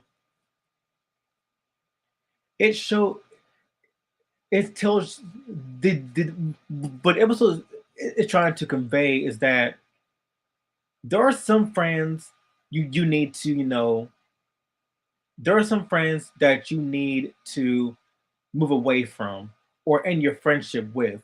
Like for example, there are friends that I had when I was in high school, in middle school, in even elementary school, and and also going all the way back to kindergarten. There are friends that at first I loved, but as time goes by, there are some friends that will stick by your side, or the your true friends. They'll be they'll be them true friends, those real friends that will stick by your side. But then there are other friends or quote unquote friends who would stab you in the back, treat you wrong, throws you throws you under the bus, and pretty much acts like an asshole towards you every single day and in every single chance they get. And that's what Arnold did in this episode. After after he after he embarrassed him after he embarrassed himself in front of everybody wearing the bunny costume, he never forgave Iggy, and right and rightfully so, because why? Iggy was an asshole to Arnold. Iggy blamed Arnold for he blamed Arnold because he thought Arnold told his secret about him wearing bunny pajamas, even though it was Sid and Sticky's fault because they guessed it right out of the blue, and that's what caused Arnold to and in order for Arnold to accept Iggy's forgiveness, or yeah, in order in order for Arnold to accept Iggy's forgiveness, Arnold has to do all of his chores for him just to just for Iggy to accept just for Iggy to forgive him. And I just think that's a very dickish that's a dickish thing to do. Like, why would you make Arnold? Why would you make a best friend do all your chores for you, and you expect him to forgive you after he embarrassed himself on national television just for just so that he can just so that you can say sorry to him for putting him through that hell. If someone if someone did like if anyone in the chat like if someone did that to you, embarrass yourself. Like if someone forced you to embarrass yourself in front of everybody, you would never be friends with them again whatsoever. You would cut all ties with them, and that's what Arnold did. He cut ties with Iggy. He cut ties with Iggy because Iggy did him dirty. He did him wrong, and that's not and Arnold disliked that. He disliked being done dirty by the friend that he used to have. And also Sid and Stinky were also bad friends too. And like I said before with Sid, and the reason why I say Sid is a contradictory character, and why I have mixed feelings about him, is the fact that Sid can be is that Sid on one hand can be your best friend. He could be your true best friend, and on the other hand, he could be a selfish, paranoid asshole. So yeah, Arnold portrays Iggy. Not a very good episode. Like I said, it's a very, very bad episode. It's one of the worst episodes of the series. And based off of rumors, Craig Bartlett did not like the episode, even though it's pretty much debunked. It was pretty much rumors that Craig Bartlett disliked the episode because of how mean spirited it was. Because normally, because Hey Arnold is a warm, uplifting cartoon. And while it does have characters who may do shady things towards other people, it still remains a very sweet, wholesome show about navigating through life as a kid. And yes, you will meet shady, very scummish people, but but by the end of the day, is a lighthearted, well, a lighthearted cartoon most of the times, a lighthearted cartoon about navigating through life and dealing with topics that any kid have dealt with in their lifetime. But that but the episode Arnold portrays Iggy, it it conveys that the message that it conveys is that sometimes you you just gotta let old friends go. Like the old friends you once knew that turned their back on you. You're just gonna you're just gonna you're just gonna have to let them go. Cut cut all ties with them because sometimes it's not worth it going back to them after they treat after they did you dirty. And that's what Iggy did. He treated Arnold dirty all because of a misunderstanding that could have been solved in like a second, in like a millisecond like in a millisecond. It's like saying, "Oh, Arnold, I'm so sorry. I blamed you for believing that you told my secret in front of everybody." Like it could have like it could have been solved in in like a millisecond, but no, it didn't. It didn't. And Arnold never forgave. He never forgave Iggy for that because, like I said, Iggy treated Arnold dirty. He did him dirty. He did Arnold dirty, and Arnold cut cut ties with him because of that. And that's what the episode is conveying is that sometimes you just have to let old friends go. Old friends go. And for me, I had to let old friends go. And I don't talk to my old friends that much.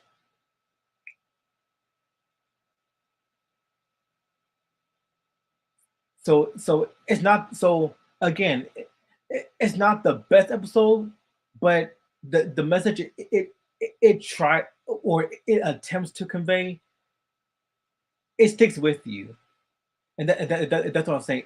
It sticks with you, even though the execution was very poor, because because because Arnold is never that guy to ever spill the beans,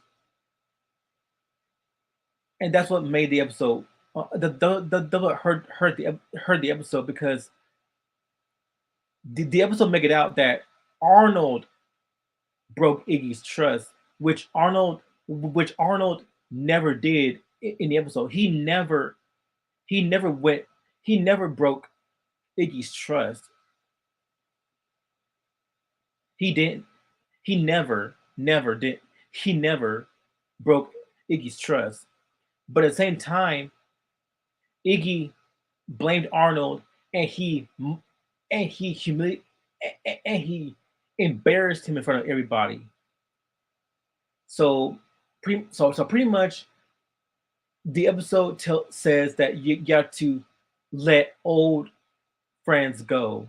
Your old friends go, and it's not worthy. And it's not worth it going back to them if they treat you dirty. And in the final, in the final major episode that I, in the final, and the final major episode that makes Hey Arnold such a classic series is the iconic episode that stars Helga on the couch. And in that episode, and with this episode, this clip will pretty much speaks will pretty much speaks for itself. And I was I will I'm going to show you the clip right now because because because this one needs no words. I'm just gonna I'm letting the video speak for itself.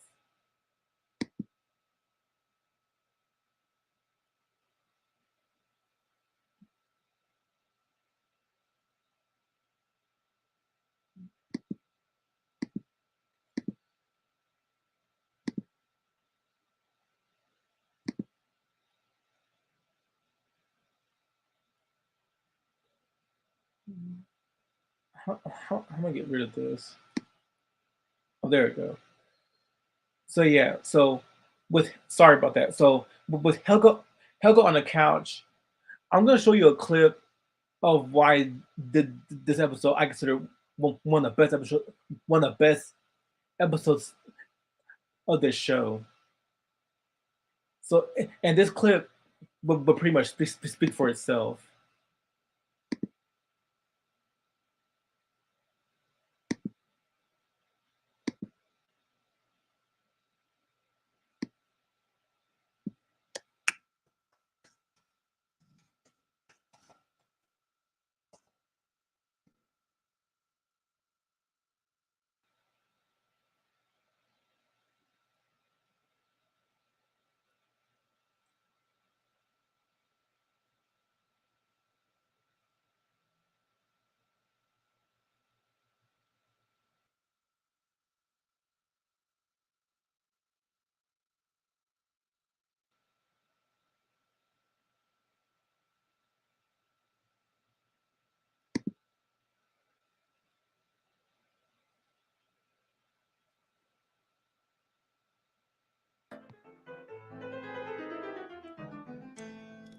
That was wonderful, honey. You're a stinking genius. Daddy, who's gonna take me to preschool? Huh? Oh, yeah, sure. Come on, play us another one, Olga. I know.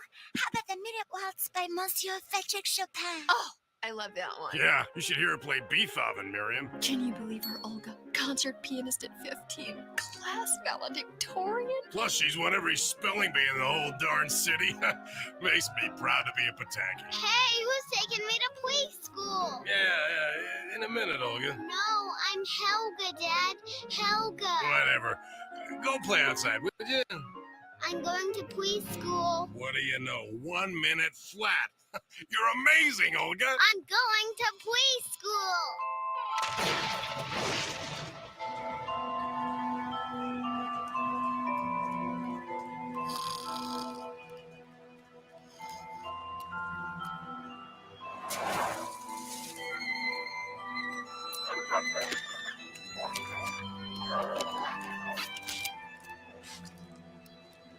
So nobody's ever noticed you. There was someone.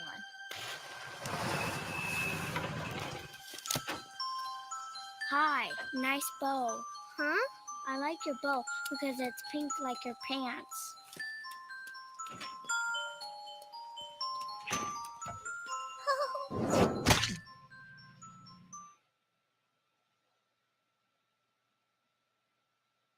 So yeah, that clip that clip shows you why that episode is one of the best shows, one of the best episodes of the show, because it centers around Helga and her family, and Helga felt neglected as a child. Well, when she was very young, and the only one who showed her love was Arnold, because Arnold was the only one who showed her love and kindness and compassion that she craved for, and it's because of this that Helga fell in love with Arnold, because he was the only one that showed her compassion, that showed her sympathy, that showed her warmth. It's what I'm saying. Like she he's he's the only one that showed her warmth, showed her compassion, and showed her sympathy. And this is the reason why she had a crush on him. She fell in love with him is because of his it's because Arnold Arnold is a genuinely good person, and and be, and because of this, she fell in love with him. But because her peers made fun of her, she became a she and and adding to her neglectful home life, she became a bully. And she became a bully, and she started to terrorize her to terrorize her friends, because they made fun of her, made fun of the fact that she had a crush on Arnold. But when but when Arnold is in the picture, that's where she showed her love. That's where she shows her loving side towards that's where she shows her loving side. So pretty much Helga is a tragic tsundere. And if you don't and and for people who don't know what a tsundere is, a tsundere a tsundere is a character a tsundere is a character that acts rude, cold, and hostile towards you until but over time they show their warm side.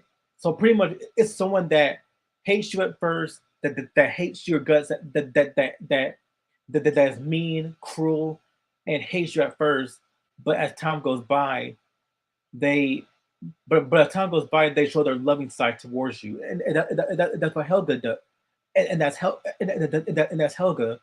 Like she'll only like she loves him in secret. She loves Arnold in secret, but in public, she pretends to like she teases him, bullies him, and pretends she teases him, and she pretends to hate him in order to hide her crush, because because one thing that Helga fears is that she fears being lonely. She fears being rejected. She fears being rejected. and this is one of the reasons why she liked she and this is one of the reasons why she she loves Arnold unconditionally, because she's afraid of being alone. She's afraid of being rejected, and and also because Arnold was the only one who showed her kindness, who showed her compassion, and and, and it's because of this is Helga on the couch is by far one of the best episodes of the whole show, because because it not only because it not only goes into Helga's backstory, it also um gave Helga a lot of character growth for being this, because she started out as being this one note bully to a fully dimensional character. Like still like she's still she's still that, that cranky, that no nonsense girl, but she does have a kind side. She does have a she does have a loving side. Like she is a good person. Helga is a good person. She just hides it underneath a rough exterior, because she's afraid of being seen as weak. She's afraid of being seen as, being inferior, all that. She hates being she hates the idea of being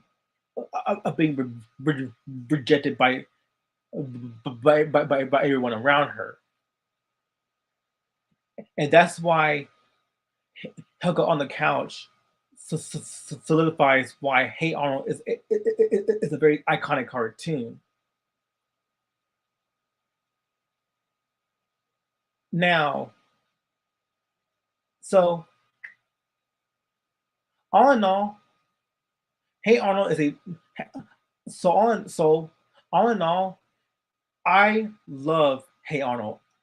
I love Hey Arnold because the show, it it, it speaks out to a lot of, it speaks out it speaks out to a lot of to a lot of people, not just kids, but also teenagers and adults, because because it, it shows you that not everyone is perfect in the world.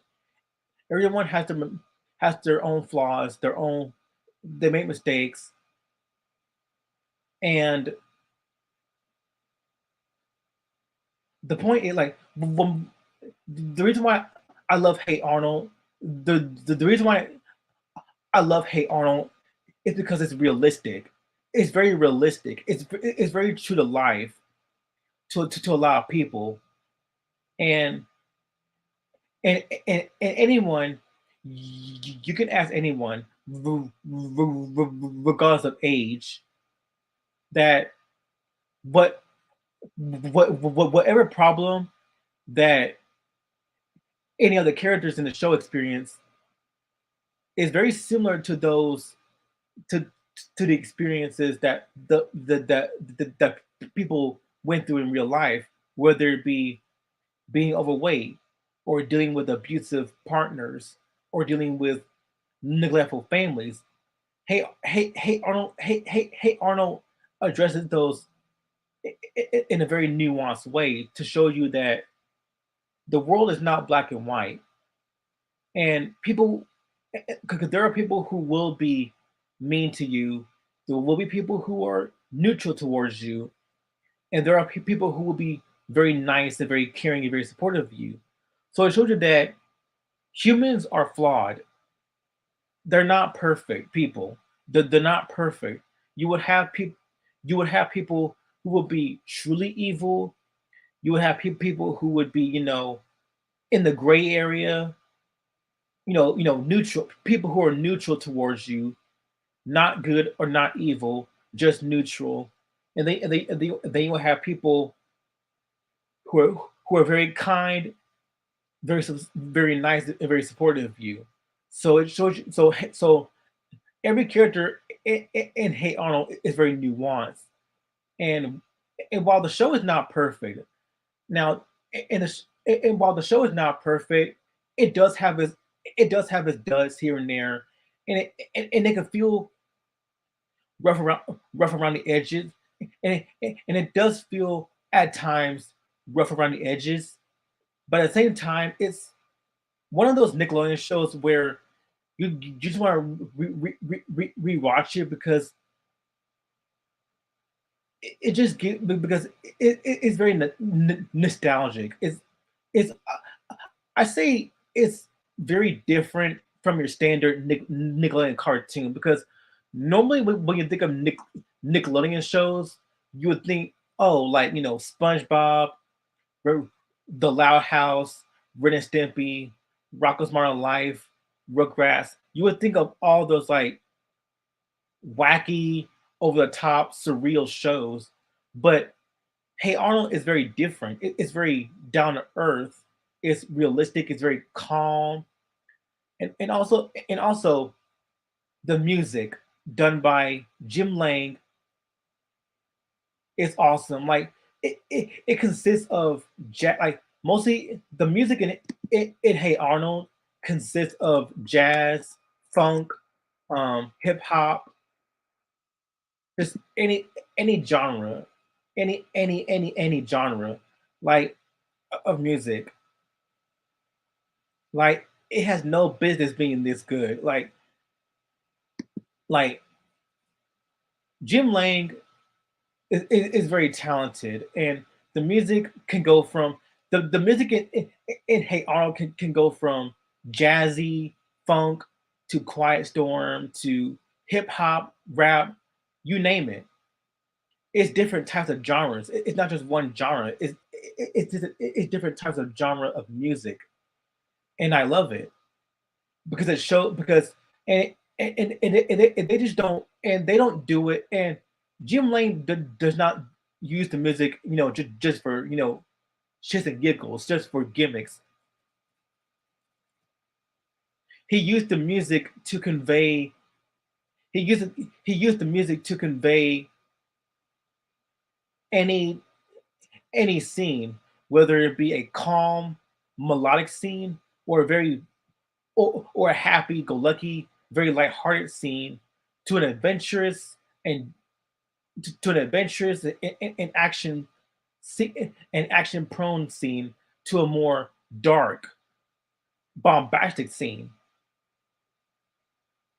So so the music serves a purpose. So the music serves a purpose in the show because it conveys a mood, and that's what I love about this, and that's what I love about the score.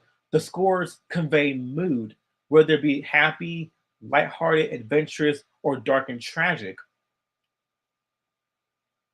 So overall, Hey Arnold is a very good series, and and I remember and I would highly and I would highly recommend this series to people who love comedy drama, who loves slice of life stories, who like such as Arthur, as told by Ginger, Doug, Peanuts, or The Fast of Life, because this is a coming of age story as well. So all in all, I get I get I get the show 4.5 out of 5 stars. It's a near perfect series.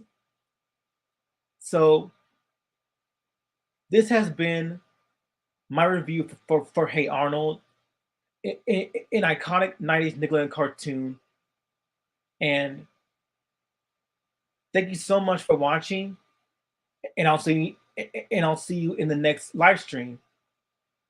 Peace. Oh, and and I apologize for my stuttering as well. Oh, and and I apologize for my stuttering as well.